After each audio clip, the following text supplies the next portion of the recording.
Welcome to the NCDPI World Language Best Practices Series webinar on Wednesday, April 22nd. The focus of our Best Practices webinars is our Administrator Guides for World Languages. This is an instructional toolkit component for our World Language Essential Standards or our state standards. And it was developed with, specifically, of course, administrators in mind, but particularly principals who observe teachers and evaluate them.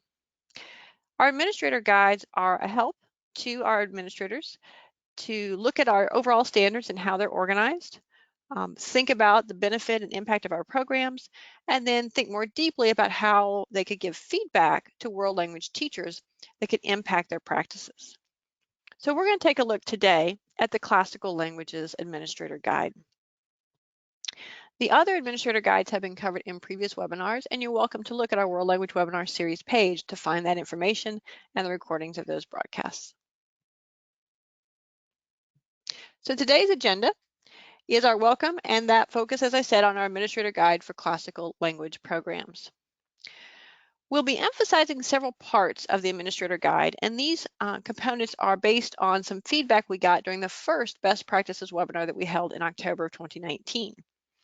When it came to the Classical Language Programs Administrator Guide, feedback told us that we needed to focus first on the appropriate expectations and exit proficiency expectations for classical language programs for all educators.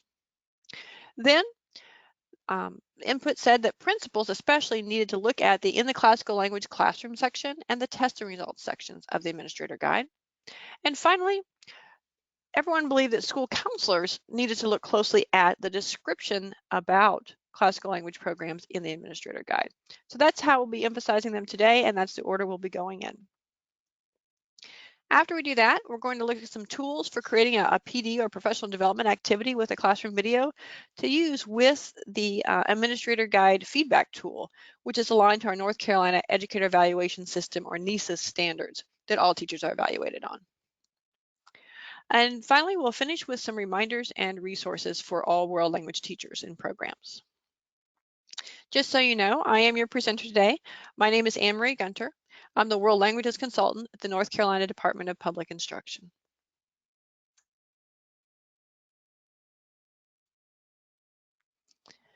All right, let's take a look real quick on the questions. We have a couple people asking if this webinar will be helpful if they teach or administer something besides the classical language programs. And the answer is yes, because all of these best practices webinars are designed to help you look more closely at world language programs. And they all have in common the tool we're going to look at, the administrator feedback tool, for pages 3 and 4 of the Administrator Guide. So it doesn't matter which language program you're from, you'll get some benefit out of this today, I believe. And also, like I said, if you want to look at the other broadcasts that focus on the other Administrator Guides, those are already posted and you can look at them. All right, so let's go ahead and focus on our Classical Language Programs Administrator Guide. You see it pictured there on the screen. It is a handout from the control panel. So I'm going to pause for a moment and encourage everyone to go over to the control panel again. And right around where the questions box is and things like that, there's a place that has handouts.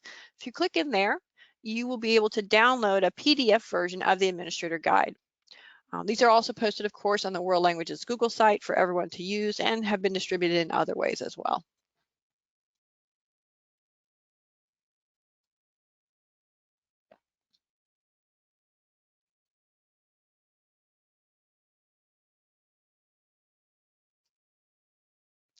All right.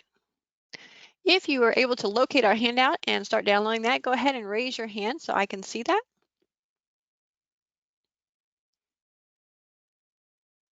All right, great. I see you found it. Wonderful. So let's take a closer look at it in the order of the sections that were identified back in October. But before we begin that, I do have a couple other questions for you so that we can kind of position ourselves with K-12 classical languages.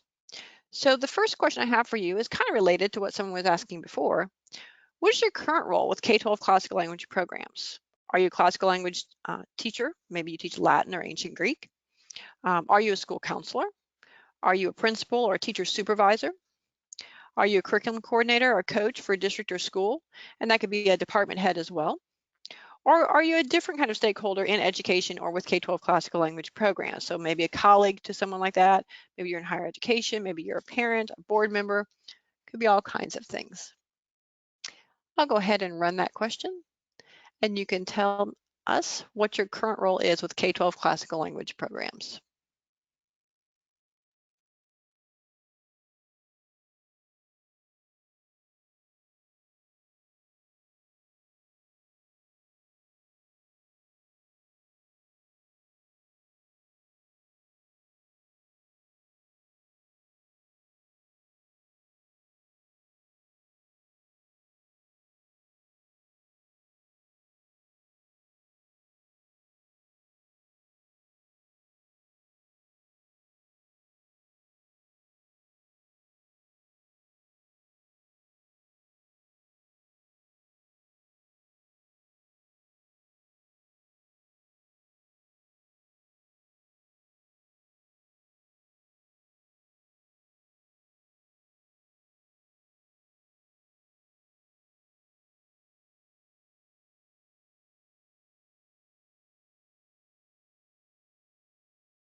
All right, looks like we're doing better with the voting.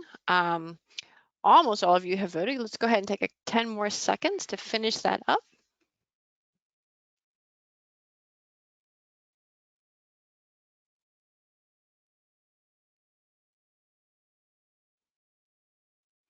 All right, I'm gonna go ahead and close our poll for now and share the answers.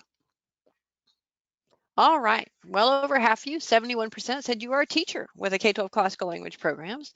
So probably of Latin, but maybe of ancient Greek or even some other languages. 23% of you said you're a stakeholder in another way with K-12 classical language programs. 11% said you're a curriculum coordinator or coach. And 3% of you said you are a principal or teacher supervisor. Great. It's good to know that we have all of you here today.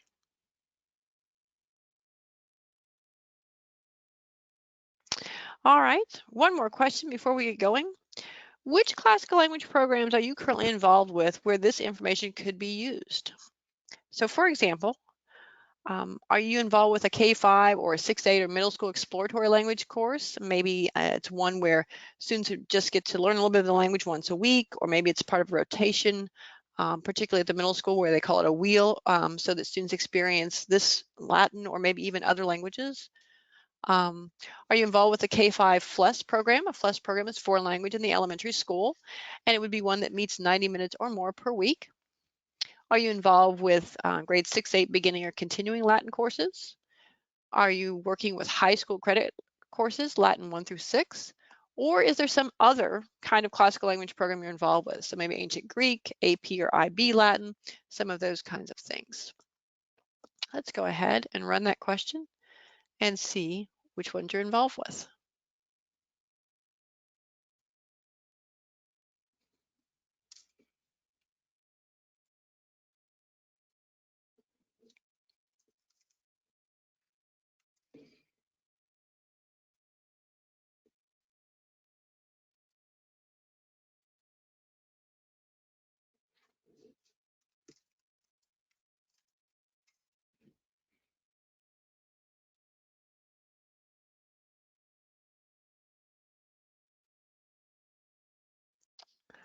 All right, please go ahead and vote. If maybe you're not involved with the K-12 classical language program at all, please go ahead and hit other, because that tells me too that you're maybe getting information for other courses, and it may be something that you come across in the future as well.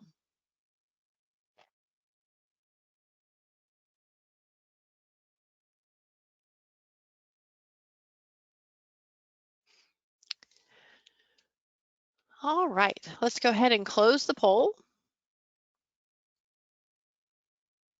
and share with you what we found out. All right, 43% of you, almost half, said you're involved with high school credit courses, Latins 1 through 6. And that is the most common type of classical language program, as you might imagine. Another 27% of you said you're involved with K-5 or 6-8 exploratory language courses that either are focused on Latin or include Latin or other classical languages. 39% of you checked other, so other types of programs you're involved with, and 4% of you each checked a K-5 FLES program in Latin or classical languages, or a middle school beginning or continuing Latin course. Great, a lot of variety there. And I will tell you that it's only recently that we've actually had K-5 FLES for Latin in our state, but we are one of the few states to have that, so we feel very privileged about that, to have a whole K-12 spectrum available. All right, well, let's get started then, now that we know where we stand with classical language programs. The first thing that people wanted to look at, according to our polls in October, was the appropriate expectations part of the Administrator Guide for Classical Languages. It's on page 2 if you're looking for it, and you see it here pictured on the screen.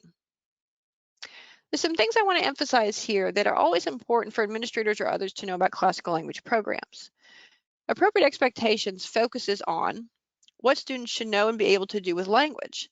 And specifically, in the administrator guides, we focused on things like after a level 2 course in high school or after a level 4 course in high school. Now we picked that, as you might guess, because high school credit courses for any type of program are the most common. And many times people who are in education, even if they don't come from a world language teaching background, do have experience with high school credit courses. So in the appropriate expectations paragraph, you will see that there is information about what students should be able to do after level 2, after level 4. And I want you to note that obviously building proficiency in a language takes time and practice, which is true of any language. But in classical languages, we've kind of highlighted some things in the appropriate expectations that talk about those outcomes after level 2 and level 4. So for example, highlighted in green now, is the section that says, by the end of a traditional high school level 2 course, students should be at the novice high proficiency level. And that means they can, understand main ideas and some details in reading passages and access simplified text. One thing also to note is that in classical language programs, like it says on the screen, interpretive reading skills grow more quickly than in other types of programs. And they're also a focus of classical language programs for several reasons that we'll look at later. So after level 2, we'd expect a student to be at the novice high proficiency level with their skills. And after level 4, which is highlighted in orange, a student would be expected to be at the intermediate high proficiency level, which means that they can understand complex language on familiar and unfamiliar topics and read original text by authors that you would commonly see in Latin classes or any classical language program. The reason that's important is because this kind of growth that we see in classical language programs for interpretive reading is at a much faster pace than we see in other types of programs like modern languages or dual and heritage languages. But that's because of the focus on interpretive reading skills. So you see, that's what's in part of appropriate expectations. Now, sometimes people ask about, when we come to appropriate expectations, what other information is out there about those proficiency levels and things like that that we use in our state standards. So I always include this slide so that you can get to it. We have information about appropriate expectations from our national organization, ACTFL, the American Council on the Teaching of Foreign Languages, and we have posted several of their tools on our website for that use. You'll see that they have that proficiency inverse pyramid that shows how proficiency grows from very small amount of proficiency in language to much higher levels, much larger levels, as language becomes more complex. And so we have things like the ACTFL performance descriptors for language learners posted, the ACTFL proficiency guidelines, which are available in 13 languages, our necessary ACTFL can-do statements, and the oral proficiency levels in the workplace. So those are all resources that if you want to find out more about proficiency and what proficiency is at different levels and how it looks, you can get that information from those ACTFL tools. In addition, on the right-hand side, we also have some external tools and other national standards. We work a lot with things like our 21st Century Skills Map for world languages or technology tools for world languages.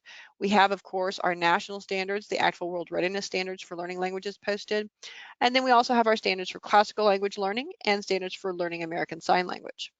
I will add, though, that the standards for classical language learning and the standards for learning American Sign Language are also things that are incorporated into our ACTFL World Readiness Standards, because ACTFL, as I said, is our national organization, and they do literally cover any language you might learn as your second language. So that's what we have there on the website to learn more about appropriate expectations in all languages. And I've got the bit.ly link just so you can find it quickly when you need to. Nope. And then I should add, a lot of things are hyperlinked.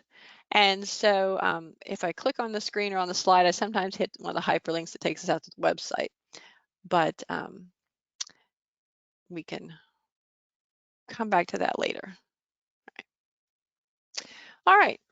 Now, to go along with the appropriate expectations, of course, is what people wanted to focus on next with classical languages, which is our exit proficiency expectations. I'm going to pause here a moment because this is the exact chart that's in the Administrator Guide for Classical Language Programs. It's on page 2, at the bottom of page 2, and you see that it has outcomes for levels 1 through 6 classical languages. I'll point out with interpretive reading, that's the second row there, you can see where those skills go from novice high up through advanced mid by level 6. And again, reading skills as compared to some of the other skills grow at a much faster rate. Let's take a closer look at these exit proficiency expectations and what they mean for classical language programs. Our exit proficiency expectations are, of course, challenging yet reasonable. And that's as true for classical languages as it is for any of our other language programs like modern languages or dual and heritage languages. We wanted to make sure when we set those exit proficiency expectations that it would be something students could definitely work towards, but something that they could achieve in their classroom time. We based it on a number of research studies, as well as feedback from teachers and administrators who are very familiar with different types of programs. We also adjusted our proficiency expectations for instructional time. So if you think about when we talked about elementary school, you know, do you have 90 minutes or more, let's say in the elementary? If you have less than that, it's exploratory. Or if it's a high school credit course, do you do things on a block schedule or a traditional schedule? And so all of this information is adjusted for that. We also base it on developmental levels. How old a student is and what other skills they bring to language learning are always important. So for example, if we're dealing with very young students like K2 learners, their reading and writing skills are very different than their elementary peers who are in grades 3 to 5, and certainly different from middle school and high school peers. So we accounted for that. We also look at things like previous language and literacy proficiency and how that might impact a student's ability to learn a language. In our exit proficiency expectations for classical languages, you see that we have outcomes for 3 of our standards. Standard number 2, which is about interpretive communication, standard number 3, which is presentational communication, and standard number 4, culture. You'll notice that standard number 1 appears to be missing. I assure you it's not. Standard number 1 is interpersonal communication, but it is not used in classical language programs for reasons that we're going to discuss here in a moment. Also, with our exit proficiency expectations, as I said, they are based on research from second language learning. In general, K-12 student outcomes from across the nation and around the world. And they look at things like the articulation across the sequence and into post-secondary study or work. Of course, we always hope that our students continue to study a language once they start.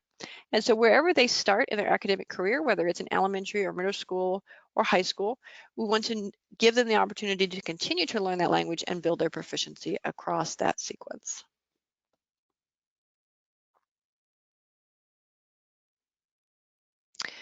So I want you to know, of course, that there are exit proficiency expectations for all K-12 programs, including classical language programs. We have those exit proficiency expectations for K-8 programs, whether it's FLES, that foreign language in elementary school, and K-5, or beginning and continuing courses in the middle school. And we also have outcomes for high school credit levels 1 through 6. If you're a modern language teacher or administrator, you may realize that this is a little bit different because in modern languages, we have high school credit levels 1 through 8. We only have levels 1 through 6 because the classical languages group that was working on the writing of our standards got feedback from the field and felt levels 1 through 6 was what was most appropriate for classical languages. If you want to look into those charts more carefully, if you want to see, for example, the elementary and middle school one, because you've already got the high school and the administrator guide, you can always get more details and those charts from our World Language Essential Standards document in the classical languages section. The main section is on page 6. It has a lot of details about classical language programs, including some of the things that help put together the administrator guide information. And then it has an all language K-8 chart on page 11 of the standards.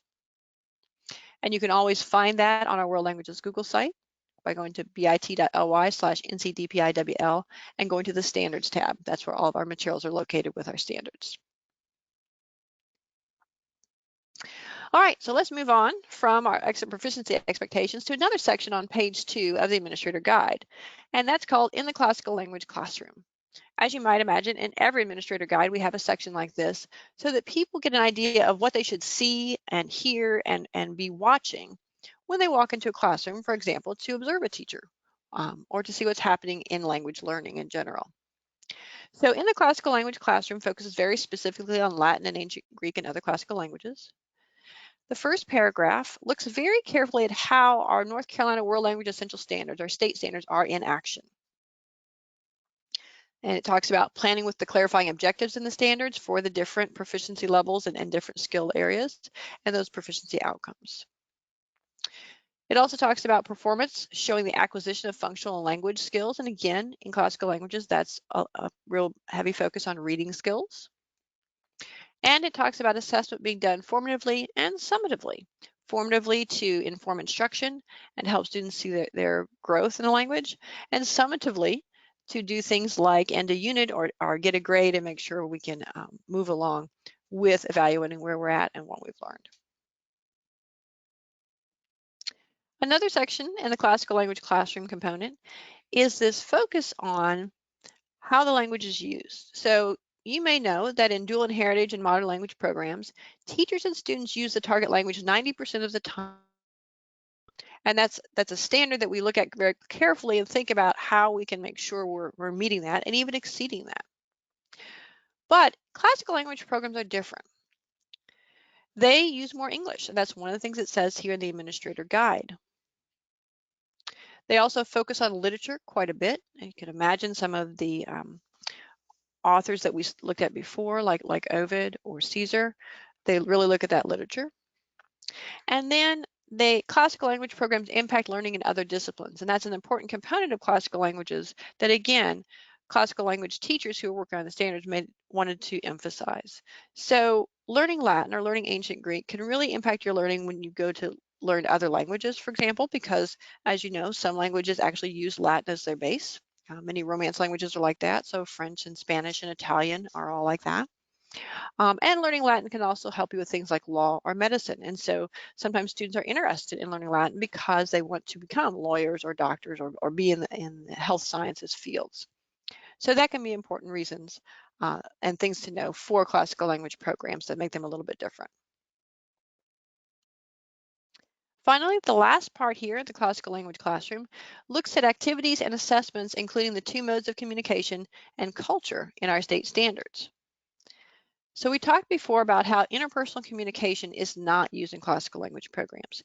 Interpersonal communication is the kind of thing where you talk to one another over the telephone or something like that. And interpersonal communication relies on the fact that the language you're studying is someone's first language in the world. And that's no longer the case with Latin or ancient Greek or any other classical languages. So interpersonal communication is not a focus, and that's why it's grayed out. However, interpretive communication really is the focus, particularly reading, and that's why it's in bold. Those reading skills in Latin are really critical, and that's what a lot of teachers focus solely on in their classical language program. You can also have listening. There are recordings of Latin and so forth to be heard. Sometimes the literature that you're studying has a listening component because someone's recorded it so that students can hear it as to support their learning. But it's not a requirement in a classical language program.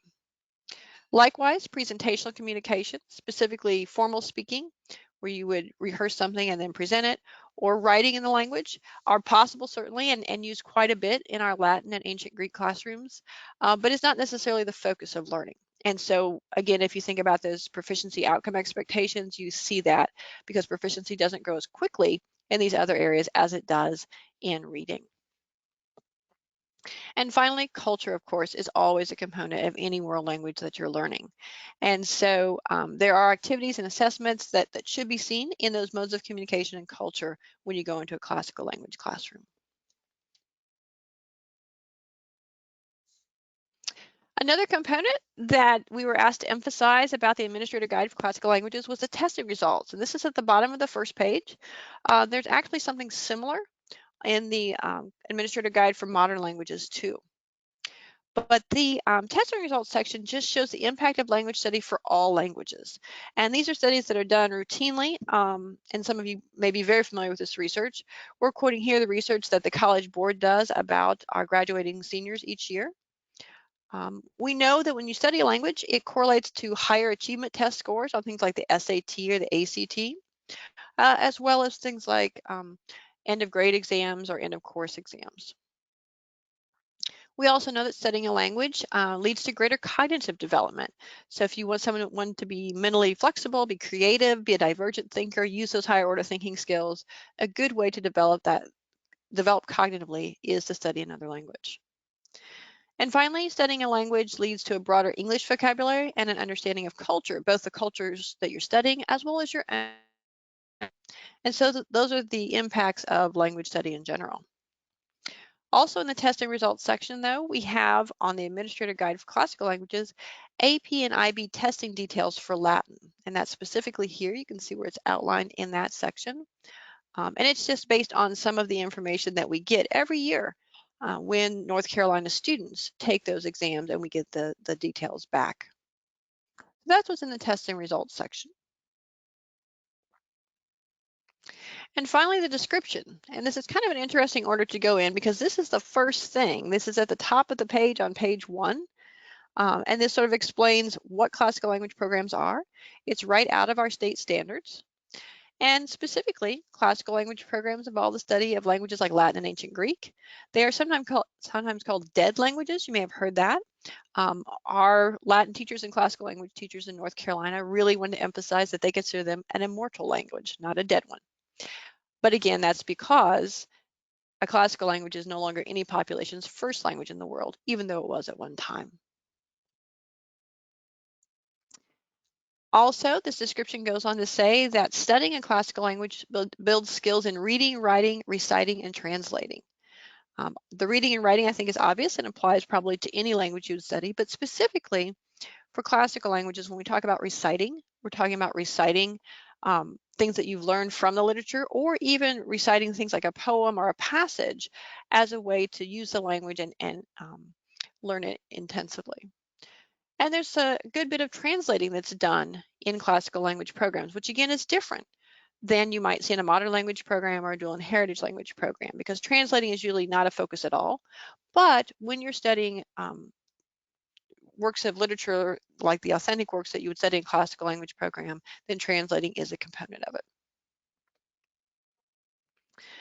Also, as you saw, since Latin is an immortal language, there's no expected conversation component, so there's no interpersonal standard like we discussed, standard number 1. North Carolina does currently have 2 classical languages that are taught. You keep hearing me refer to both of them, Latin and Ancient Greek. They are included on our World Languages in North Carolina document that's updated annually with our statewide enrollment information, and so you can get that information there. Also, additional classical languages could be added at any time based on a district or school's decision to add them, and they would use the exact same standards. So, for example, Sanskrit is a classical language that is actually taught at some of our universities in North Carolina, but so far we haven't seen any K-12 programs, but we might in the future, and we're ready for it. We've got the standards to support it. All right, so that brings us to our next poll question. Which emphasized section that we just talked about the Administrator Guide for Classical Language Programs, are you going to use or share first? And I put them in the order that we talked about them. And this poll is a little bit different because you only get to choose one answer here. So which of this information would you share first with someone? Go ahead and share your answers.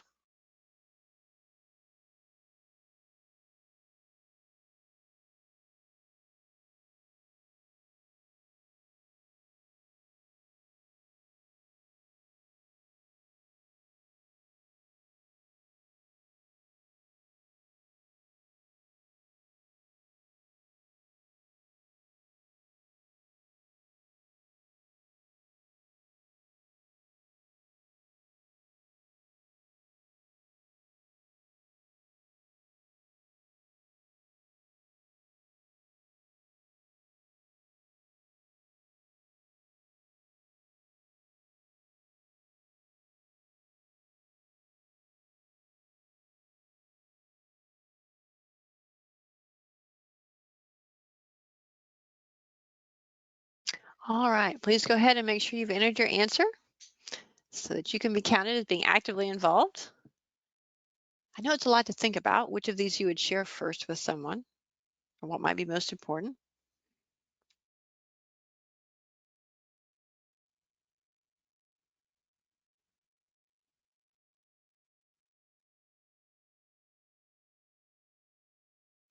All right, I'm going to close that out so we can see how you responded. And I'll share the results with you.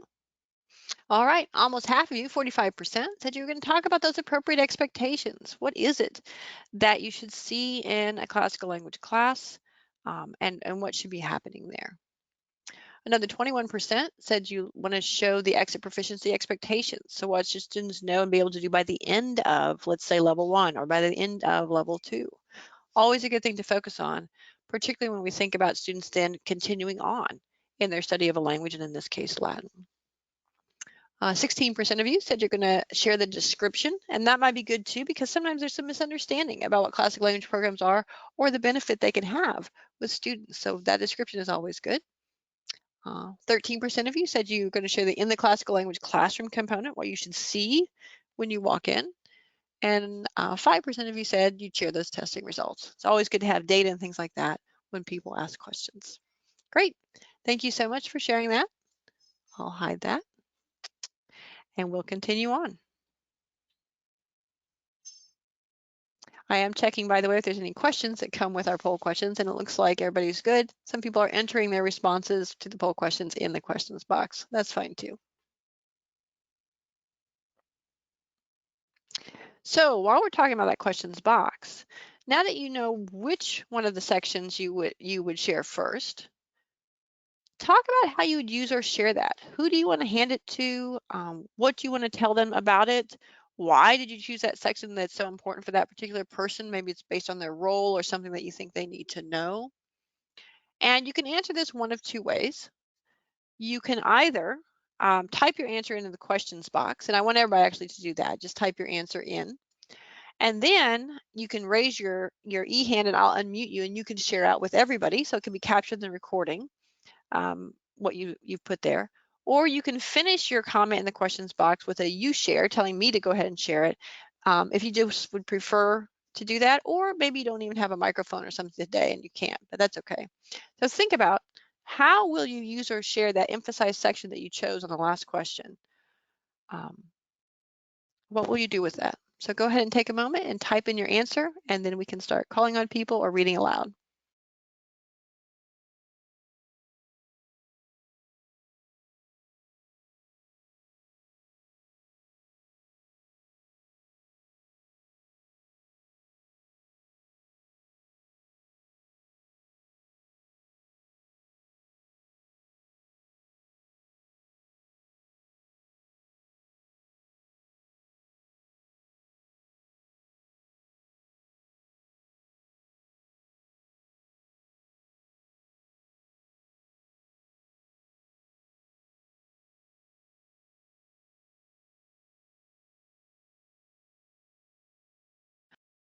All right.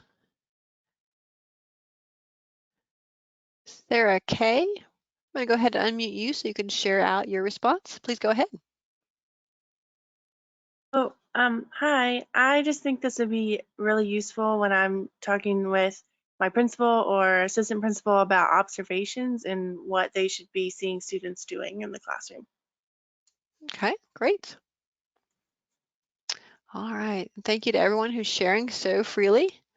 I'm going to go ahead and try to unmute some of you who are putting answers in so you can go ahead and share out. Yamil, please go ahead and share.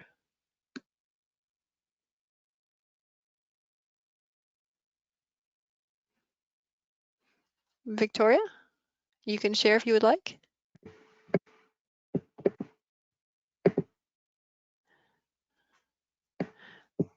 Roger, you can go ahead and share your response.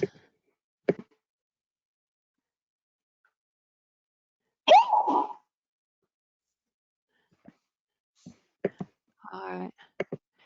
We may be having some problems with audio. That's okay. We'll get it worked out. Regina, you can share.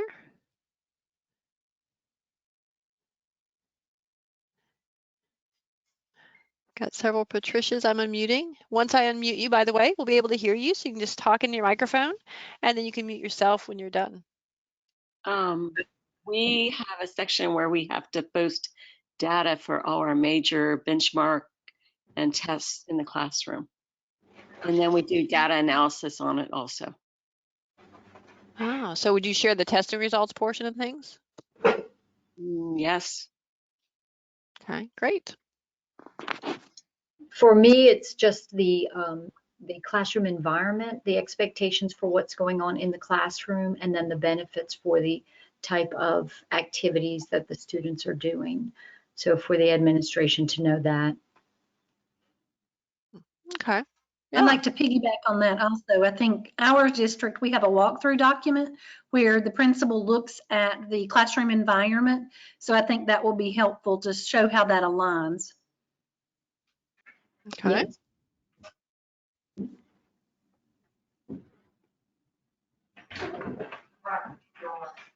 All right.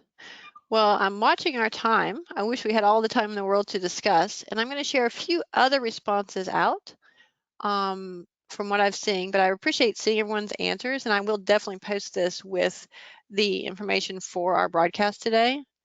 One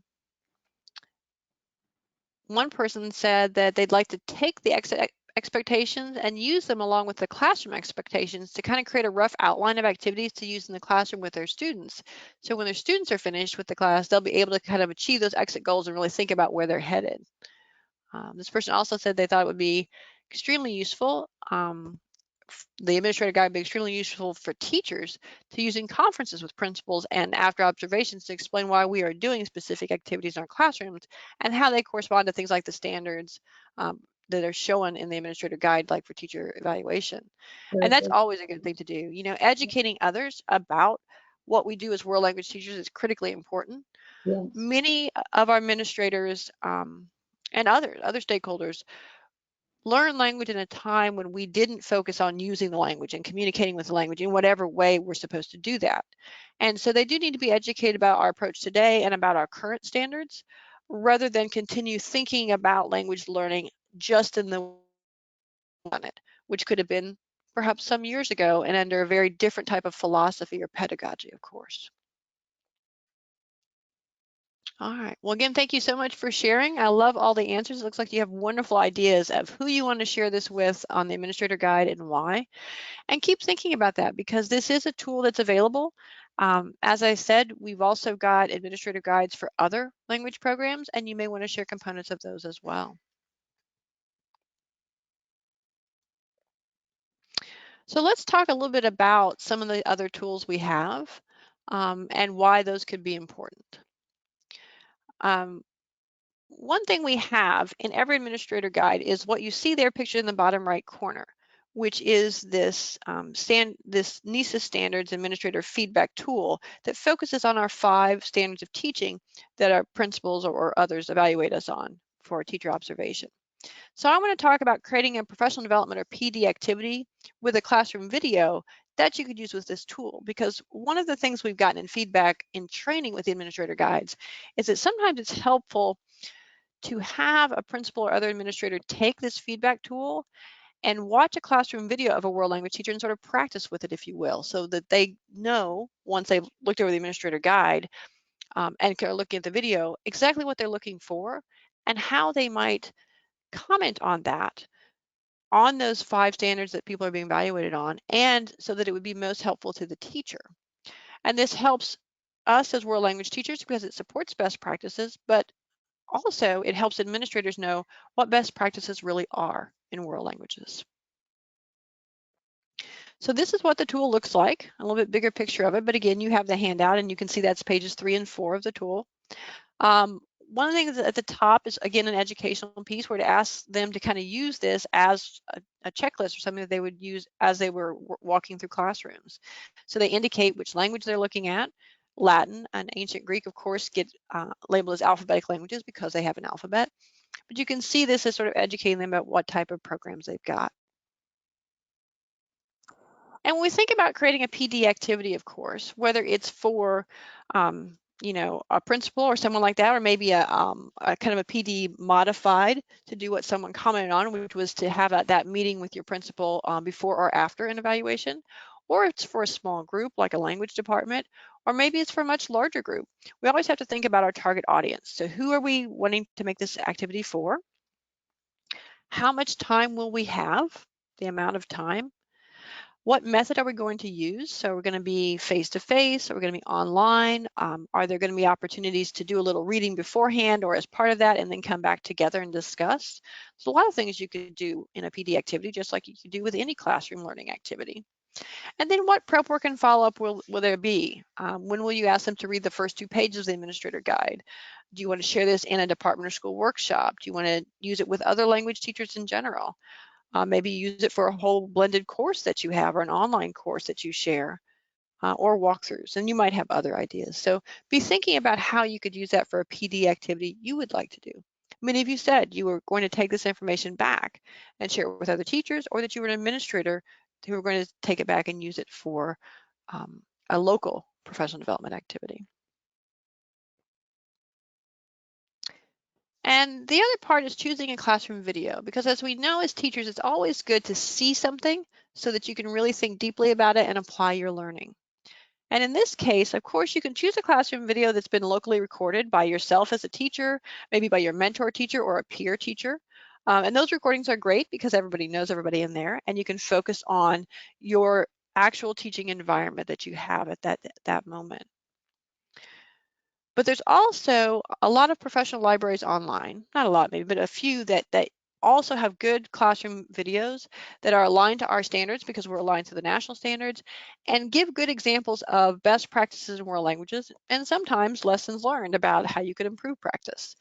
The one I want to focus on today, particularly for classical language programs, is the Annenberg Learner Professional Library.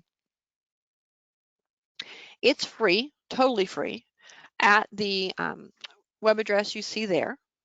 So it's part of that www.learner.org series, and there's a whole Teaching Foreign Languages K-12 library of classroom practices that you can access. There are over 30 videos to choose from in this library in 9 different languages. So there's quite a variety. And again, whether you teach classical languages or modern languages or dual and heritage, there's something for everyone there. There's a series directory that you can view it by. You can view it by language, the theme of the unit or lesson that's being taught in the video, the class context. They'll talk about the school profile, you know, elementary, middle, high school, how big of a school it is, the lesson design that's there, the key teaching strategies, the year at the glance, so how that lesson fits into the whole year or semester's worth of work. And then there's a PDF media guide that has that class context and the link to our national standards. So that library is online. Like I said, it is free. It has been around for a number of years, and they've added things recently to it from people like our National Teachers of the Year, Yoazama, and some other people who you've probably seen at Flank conferences and other professional development opportunities. So when you go to pick a classroom video from this library, as I said, you can use the series directory that's on the right or the program buttons at the bottom to access the videos you want, and there's sort of a screenshot of it. And for classical languages, I wanted to emphasize that there are, first of all, individual program descriptions, which is short summaries of the video, so you can kind of look through things. And they do, in fact, have videos that focus on either classical language classrooms, or they have videos with lessons that could be adapted for Latin and ancient Greek classrooms to focus on culture. So specifically, video number 26 out of the list is from a Latin classroom. It's called Music and Manuscripts. And it's kind of interesting because it also has mixed levels. It's in a classroom where there are levels 2, 3, and 4 working and learning on Latin at the same time. I know many of us as world language teachers have had that experience with mixed level classes. And so they talk about what the level 4 students are doing, and it has to do with a translation of an authentic text, and then also what levels 2 and 3 do, and it has to do with comparing classical music, Mozart's pieces and so forth, with some of the things they've been reading, and sort of comparing and contrasting what the meanings are behind them. So kind of an interesting approach, and a good one for classical languages. In addition, There's one video, number 25, is a Japanese classroom, but it looks at promoting attractions of Japan.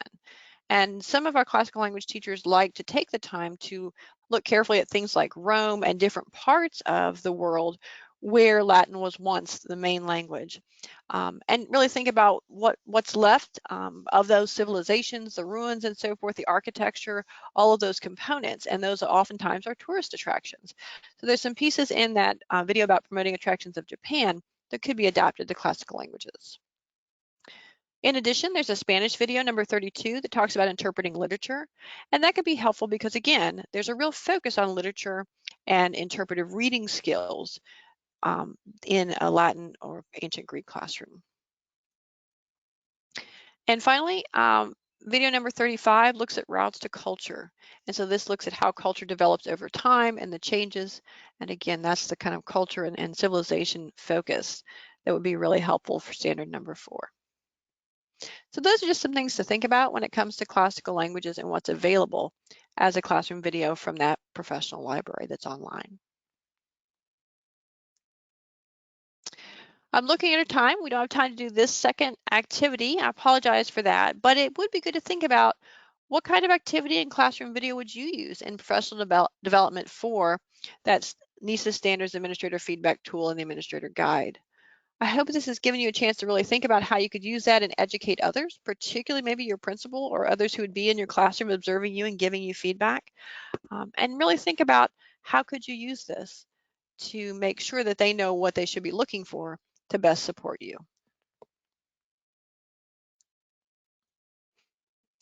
Well, that brings us to the last part of our webinar where I just have some reminders and resources for you as you continue your work as world language teachers and administrators. I wanted to remind you that our World Language Webinar series is almost done for the year for 2019-2020. Almost all of our broadcasts are on Wednesdays from 4 to 5 p.m. Eastern. You see in the center of the page, our World Language Best Practices series is concluding with this broadcast, but that's okay. Like I said, the archives are going to be posted soon. You can access everything. On the left-hand side, our DPI World Language Quarterly Updates series actually got a 5th webinar this year. Because of all of the crisis situation, the school closures, we actually took the March 18th broadcast and converted it into a focus on teaching world languages remotely. And so we talked about the resources and so forth. And so since we repurposed that one, we went ahead and added one for May 6th that will actually be our 4th quarter update for you. I had someone ask earlier about memorandums of understanding or international agreements, MOUs, that we have with other countries.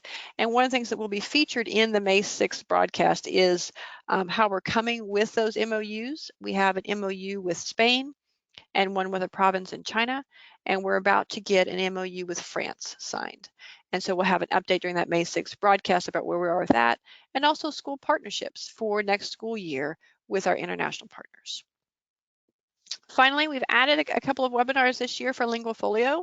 Some of you may have been aware of the Linguafolio for North Carolina broadcast we did in October, and that was to set things up for this school year. We have added broadcasts to do some planning for the 2020-2021 school year, and those will be on April 29th and April 30th, so Wednesday and a Thursday. It's the same webinar. You can just pick the one that's best for your schedule. So April 29th at 3:30 and April 30th at 4:30. I also wanted to remind you that on the World Languages Google site, there's information about the GLE, the Global Languages Endorsement. That is our state seal of biliteracy. It is one of the diploma endorsements that graduating seniors can earn. I have been assured that all diploma endorsements will still be able to be earned by our graduating seniors in the class of 2020. So things are on track for that. But if you ever want to know where the information is or you want to see that, you can go to this page under the Policies tab on our World Languages Google site or directly at bit.ly/NCSealGLE. Finally, I wanted to share with you the Teaching World Languages Remotely pages on the World Languages Google site that were created because of this crisis with the school closures. We initially had them with a different bit.ly link, but going forward so that we can use them beyond this time, they can be found at bit.ly/teachWLRemote, so Teach World Languages Remotely.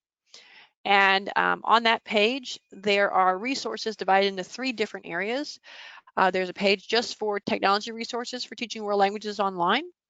There's a page for multilingual resources where you have activities and things like that that can be used in almost any language you teach. And then we have a page on language-specific resources listed by language so that you can find what you need for the language that you teach. And they are specifically things that are available to you online and could be used quickly for your own professional development or your classroom work.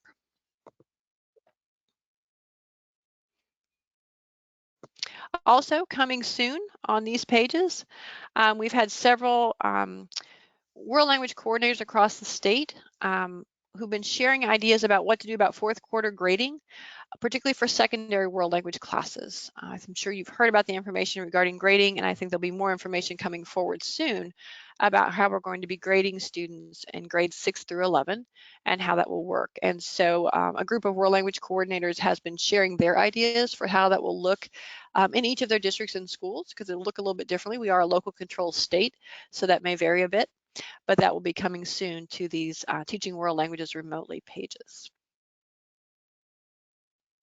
Also, always available on our World Languages Google site is upcoming professional development. We have a K-20 PD list that has online and face-to-face opportunities.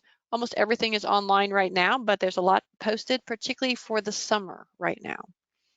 And then we have a page, as you see on the right-hand side, that's opportunities for educators and students. And that's things like grants, scholarships, and contests that would be pertinent to world language students and educators. Please sign up if you haven't already to our World Language Listservs. You can subscribe to any of the DPI listservs by clicking on the links you see there, particularly bit.ly/NCDPI updates. The 4 World Language Listservs are Dual Language Immersion Educators, NC Linguafolio, World Language Instructors, and World Language Education News. So I encourage you to sign up for anything that will be helpful to you, including other ones like charter schools or global education or legislative updates that might be good to have in your work. I thank you for joining us today. As I told you, I am your World Languages consultant, Anne-Marie Gunter. If you have any questions, feel free to email me. Stay on the line. I will answer individual questions as they come up. You can always look for materials on our NCDPI World Languages website, and you see that again. And we do have an NCDPI World Languages Facebook page that I encourage you to like so that you can see the resources and reminders we put out on that on a regular basis.